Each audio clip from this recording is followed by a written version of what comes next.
I think it really did. And I get that that is in many kind of technology circles, that's almost a heretical view. I think Peter Thiel was paying people not to go to business school.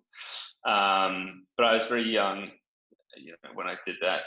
I was the youngest in my class. I think I was 20, 23 or 24 when I started.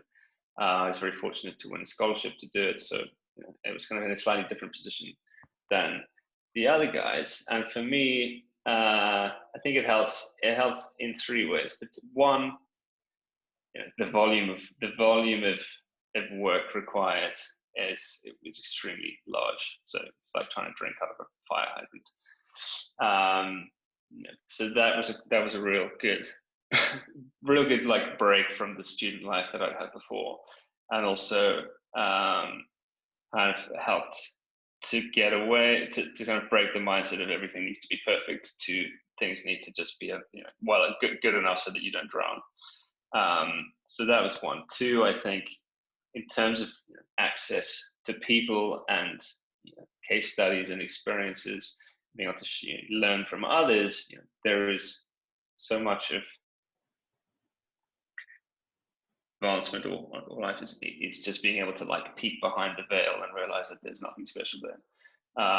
So like learning from these people makes you think, and seeing these people and being across them and doing these case studies makes things seem more possible. Well, if they can do it, then I can do it as well. And then three, I think, really from a content perspective, because starting a startup is such an all-encompassing endeavor, and you're touching on marketing and finance and technology and product management and strategy and the MBA is by its nature a crash course in those things. So kind of gives you a holistic view on the different facets of a business. So I think it was definitely a valuable experience. I also think from a kind of signaling point when raising money, I went to Oxford and did an MBA. That's I would guess for many investors, certainly in the UK and in South Africa, a good thing. So that was helpful as well.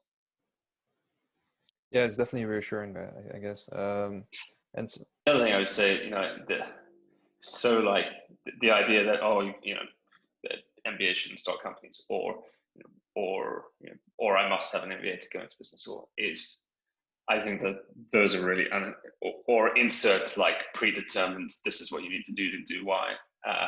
Just really unhelpful ways of thinking about things. People make stuff happen wherever they come from, and for every example, there's a counterexample. And the people who try to draw those patterns do so by like picking an example of success and then looking backwards and trying to draw a line. And there's something to that, but I don't think it's certainly not a rule.